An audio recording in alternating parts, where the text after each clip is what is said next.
Hello students, now in this lecture we will start with the kingdom monera. जो पहला kingdom है हम लोगों का 5 किंगडम क्लासिफिकेशन में, उसमें सबसे ज़्यादा मतलब इंटरेस्टिंग वाला किंगडम है किंगडम मोनेरा, जिसमें सब बहुत इंपॉर्टेंट है bacteria which is the sole member. एक ही मेंबर है इस किंगडम में, this is called the bacteria and they are the more abundant micro organism. बहुत ज़्यादा फैला, हर जगह पर दिखाई देने वाला, बहुत ज़्यादा नंबर में मिलता है कौन? बैक्टीरिया। तो ये किंगडम काफ़ी इंटरेस्टिंग रहेगा हम लोगों के लिए। और बैक्टीरिया हर जगह पर हमेशा दिखाई देता है, क्योंकि माइक्रो ऑर्गेनिज्म है, हम खाली आँख में नहीं देख सकते, इसके लिए हम लोग को पावरफुल माइक्रोस्कोप चाहिए होगा। तो फिर भी लेकिन अबंडेंटली हर जगह पर, हर हिस्से पर, पृथ्वी का हर कोने पर ये बैक्टीरिया हम लोगों को मिल जाता है। और ये काफ़ी इंटरेस्टिंग ऑर्गेनिज्म है। हवा में भी मिलेगा और मिट्टी में भी मिलता है। एक्सट्रीम कंडीशन में मिलेगा, बहुत ज़्यादा टेम्परेचर जहाँ है, बहुत गर्मी है, वहीं पर भी मिलेगा। और बर्फीला जगह पर भी मिलेगा, जहाँ पर क्वाइट डीप ओशन है, समंदर है, गहरा समंदर, वहाँ पर भी मिलेगा। सॉल्टी वाटर में भी मिलेगा, नमक वाला पानी में, और हल्का मीठा पानी में भी मिलता है। हर जगह पर बैक्टीरिया जो है फैला हुआ दिखाई देता है। इसका फीचर्स जो है काफ़ी एकदम पूरा डिस्टिंक्ट है दूसरे ऑर्गेनिज्म से, इसलिए हर जगह पर ये मिल जाएगा हम लोगों को। एंड बहुत सारे जो बैक्टीरिया है ये क्या है, दूसरा ऑर्गेनिजम्स के ऊपर डिपेंड करता रहता है और खाना वहाँ से लेता रहता है। जैसे पैरासाइट्स जो किसी के पेट के अंदर रहेगा तो वो खाना उस होस्ट से ले लेगा, तो उसको क्या बोलेंगे? Parasite that depends on others. So bacteria का लाइफस्टाइल ऐसा ही है, काफ़ी इंटरेस्टिंग है और हर जगह पर, हर मौसम में, हर तापमान में ये रह सकता है, अपने आप को एडजस्ट करवा सकता है। Different types of categories of bacteria, different types, मतलब अभी हम लोग टाइप्स के बारे में देखेंगे। जैसे कि फर्स्ट वन है कॉकस, गोल वाला जो सर्कुलर है, जैसे ऐसा दिखने वाला ना, तो इसको क्या बोलेंगे? कॉकस। और फिर बैसिलस, जैसे रॉड शेप लंबा वाला ऐसा, इसको क्या बोलते हैं? बैसिलस। टाइप्स रॉड शेप्ड, तो इसका नाम क्या है? बैसिलस। अब जो है वाइब्रियम, ये क्या है? कोमा, कोमा जैसा दिखने वाला ये है वाइब्रियम। और स्पाइरल जैसा, जैसे कि ऐसा दिखने वाला क्या है? स्पाइरेलम। तो ये 4 कैटेगरीज है बैक्टीरिया का बेस्ड ऑन देयर शेप्स, मतलब कैसे दिखता है, शेप कैसा है, आकृति कैसा है, इसके ऊपर डिपेंड करता हुआ जो बैक्टीरिया का कैटेगरीज है वो है कॉकस सर्कुलर, बैसिलस लंबा वाला रॉड जैसा, वाइब्रियम कॉमा जैसा, एंड स्पाइरेलम ऐसे स्पाइरल जैसा। ठीक है। अभी न्यूट्रिशन में से खाना कैसे खाता है ये देखने के लिए हम लोगों को जानना पड़ेगा कि ऑटोट्रॉफिक एंड हेटरोट्रॉफिक प्रोसेस क्या है। ऑटोट्रॉफिक में हम लोगों को मालूम है कि ऑटोट्रॉफिक क्या है, जो खुद अपने बॉडी में खाना सिंथेसाइज या बना सकता है, तो वो ऑटोट्रॉफिक है। तो कुछ बैक्टीरिया जो है ऑटोट्रॉफिक है, खाना बना सकता है, और उसमें से 2 टाइप्स, एक केमोसिंथेटिक ऑटोट्रॉफिक, एक फोटोसिंथेटिक ऑटोट्रॉफिक। अब केमोसिंथेटिक ऑटोट्रॉफिक क्या है? इसमें ये लोग खुद अपना बॉडी में खाना सिंथेसाइज कर सकता है। कहाँ से? इनऑर्गेनिक सबस्ट्रेट से। कुछ भी इनऑर्गेनिक सबस्ट्रेट अगर इसको मिल जाएगा तो ये क्या करेगा, यहाँ से वो खुद का खाना बना सकता है। जैसे कि नाइट्राइट्स, नाइट्रेट्स, अमोनिया, ये सब अगर इसको मिल जाएगा केमोसिंथेटिक ऑटोट्रॉफिक बैक्टीरिया को, तो खुद खाना सिंथेसाइज करेगा, वहाँ से इसको एनर्जी मिल जाएगा। And energy in the form of what? हमेशा ATP in the living organisms. So nitrites हो, नाइट्रेट्स हो, अमोनिया हो, जो भी मिलेगा इसको, इससे ये ATP सिंथेसाइज कर सकता है। And photosynthetic autotrophic, you all know कि ये फोटोसिंथेसिस वाला प्रोसेस फॉलो करेगा, जिसमें ये खुद अपना मतलब जो है फूड, खाना जो है सिंथेसाइज कर सकता है बाय फिक्सिंग और by taking the light, because they contain the chlorophyll. अब ग्रीन प्लांट्स की तरह ही ये फोटोसिंथेसिस कर सकता है। दूसरा टॉपिक है हेट्रोट्रॉफिक। तो ऑटोट्रॉफिक में कुछ बैक्टीरिया जो है केमोसिंथेटिक एंड फोटोसिंथेटिक। अब दूसरा है हेट्रोट्रॉफिक, जिसमें हम लोग देख सकते हैं कि ये पैरासाइट भी हो सकता है, मतलब रहने वाले कहाँ? लिविंग बॉडीज़ में, जो जिंदा है उनके बॉडीज़ में रहते होंगे, तो इनको क्या बोलेंगे? They stay in the living bodies. और जो डेड ऑर्गेनिक मैटर को खाएंगे उसको क्या बोलते हैं? सैप्रोफाइट्स। तो जो डेड बॉडीज़, अगर कोई जानवर मर गया है तो उसका डेड बॉडीज़ आसपास कहीं पड़ा हुआ है, किसी ने फेंका नहीं है दूसरे जगह पर, तो 1-2 दिन के बाद वहाँ से बहुत बदबू आता है। ये बदबू का कारण क्या है? The bad smell comes due to the action of bacteria. Bacteria जब वो डेड बॉडी को खाना स्टार्ट कर देता है, मतलब सड़ाना स्टार्ट कर देता है, वहाँ से उसको फूड मिलता है ना, खाना, तो ये सड़ाने के टाइम में क्या होता है, बहुत बदबू निकल के आता है। तो बैक्टीरिया का काम है, ठीक है। तो ये 2 प्रोसेस क्या है, न्यूट्रिशन इन बैक्टीरिया। नेक्स्ट क्या है, टाइप्स ऑफ बैक्टीरिया में हम लोग देख सकते हैं कि एक है आर्की बैक्टीरिया और दूसरा है यू बैक्टीरिया।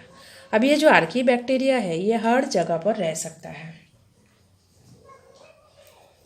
हर जगह पर एक्सट्रीम कंडीशन में, मतलब हर जगह पर एक्सट्रीम जहाँ पर है, जैसे कि बहुत सॉल्टी एरिया है, बहुत नमक वाला जगह है, तो ये रह सकता है। इसको क्या बोलेंगे, हैलोफाइल्स। जहाँ पर हॉट स्प्रिंग्स है, गर्म पानी निकलता हुआ जगह पर ये भी रह सकता है, जिस is called what, thermo acidophiles. मतलब जो नमक वाला पानी में रहेगा ऐसा वाला बैक्टीरिया का नाम क्या है, हैलोफाइल्स। जो गर्म पानी में रहता है वो थर्मो एसिडोफाइल्स। थर्मो टर्म हमेशा टेम्परेचर से रिलेटेड होता है, तो थर्मो एसिडोफाइल्स का मतलब क्या है कि ये मतलब बहुत गर्मी में भी रह सकता है और गर्म पानी में रह सकता है। मार्शी एरियाज, जिसको हम लोग क्या बोलते हैं, मिथानोजेंस।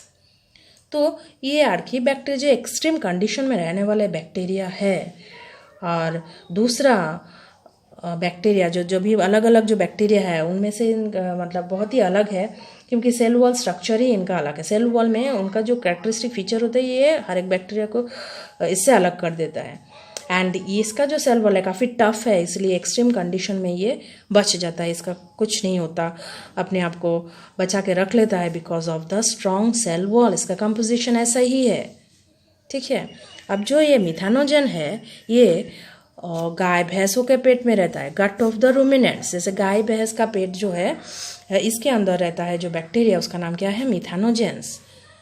तो इसका नाम क्या है, गट ऑफ द रूमिनेंट्स लिखा है मैंने। तो रूमिनेंट्स का मतलब क्या है, जो गाय भैंस होते हैं ना, हमेशा हम लोग क्या देखते हैं इसमें कि लोग चबा चबा के खाते रहते हैं दिन भर में, अबाउट मतलब कंटिन्यूसली अगर वो चबाए तो 40,000 टाइम्स उसका जॉ मूवमेंट होता है, 260,000 टाइम्स भी हो सकता है दिन भर में।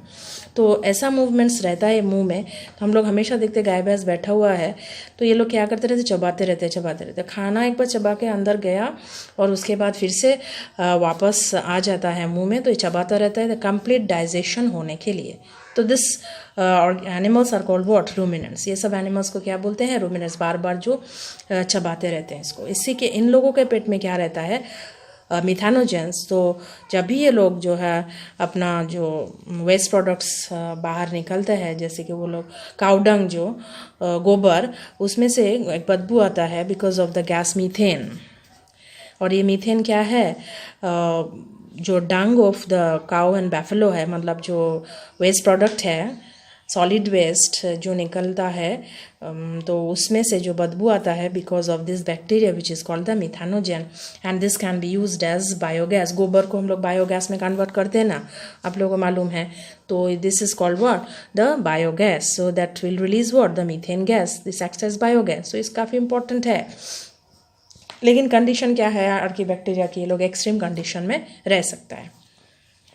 दूसरा क्या है, यू बैक्टीरिया, जो कि true bacteria, actually true bacteria मतलब हर जगह पर रहने वाला normally, that is called what, eubacteria, which is having a proper cell wall. उसमें भी प्रॉपर सेल वॉल ही है, रिजिड है ये, और अगर ये एक जगह से दूसरा जगह तक मूव कर सकता है, अगर मोटाइल है तो उसमें क्या होगा, फ्लैजेलम, मतलब हेयर लाइक स्ट्रक्चर। अगर सपोज ये एक बैक्टीरिया है तो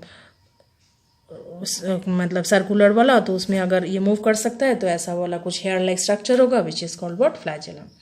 तो ये अच्छा वाला एक बैक्टीरिया है जो हम लोग को ट्रू बैक्टीरिया हम लोग इसको बोलेंगे। और इसका एग्जांपल हम लोग देंगे क्या, cyanobacteria, which is also called what, blue green algae. Cyanobacteria का दूसरा नाम क्या है, ब्लू ग्रीन एल्गी। और ये लगभग ब्लूइश ग्रीन कलर का होता है, और इसमें क्या प्रेजेंट होता है, क्लोरोफिल ए। खाने का तरीका वैसा ही, केमोसिंथेटिक ऑटोट्रॉफिक, या फिर फोटोसिंथेटिक ऑटोट्रॉफिक, या फिर हेटेरोट्रॉफिक, ऐसा हो सकता है। और कभी कभी ये एटमॉस्फेयर से, हवा से नाइट्रोजन भी अपने बॉडी के अंदर ले सकता है, ठीक है। जो बैक्टीरिया है हर जगह पर फैला हुआ, इसका यूज़ भी है जैसे कि दही बनाने के लिए, एंटीबायोटिक्स बनाने के लिए, नाइट्रोजन फिक्सेशन के लिए, बहुत सारे यूजेस बैक्टीरिया का देखा गया है। उसके साथ ये डिजीज़ भी कॉज कर सकता है जैसे कि cholera, typhoid, tetanus, citrus canker. Plants में कोलेरा आदमी में हो सकता है, टाइफॉइड, टिटेनस, बहुत सारे ऐसे, मैंने बहुत सारे, मतलब ये सब तो एग्जांपल है, लेकिन ऐसे बहुत सारे डिजीज़ ये कर सकता है आदमी के बॉडी में, या प्लांट्स मतलब पेड़ पौधों के भी हो सकता है disease from the bacteria. Next है रिप्रोडक्शन, मतलब बैक्टीरिया कैसे आगे अपना प्रजनन करके आगे अपना नंबर बढ़ा सकता है। तो वैसे रिप्रोडक्शन का तरीका क्या होता है, फ्यूजन, मतलब अगर एक बैक्टीरिया है सेल तो वो डिवाइड करके 2 सेल में हो सकता है, this is called what, fusion. तो इसका प्रॉपर न्यूक्लियस नहीं होता है, दिस इज अ प्रोकैरियोट, और ये एक सेल से 2 सेल तक डिवाइड कर सकता है, 2 से 4 ऐसा हो सकता है, दिस इज कॉल्ड फिशन।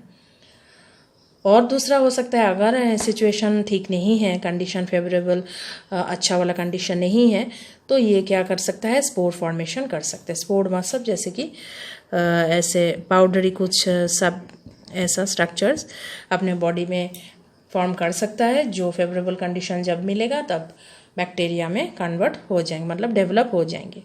और एक तरीका हो सकता है डीएनए का ट्रांसफ़र, एक बैक्टीरिया से दूसरा बैक्टीरिया तक डीएनए ट्रांसफ़र का प्रोसेस हो सकता है।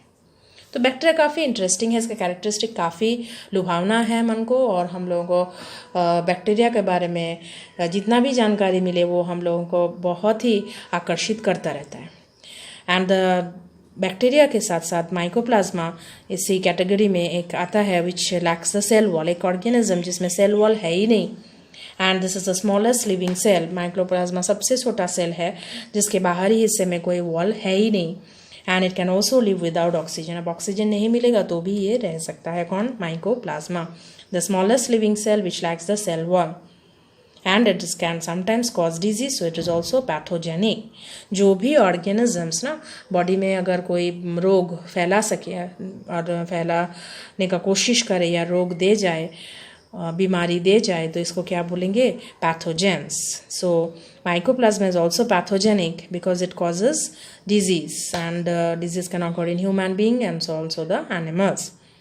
ठीक है, तो अभी हम लोगों ने आज अभी का लेक्चर में जो डिस्कस किया है that is about the kingdom monera. For there we have studied archaebacteria, eubacteria and mycoplasma, जिसमें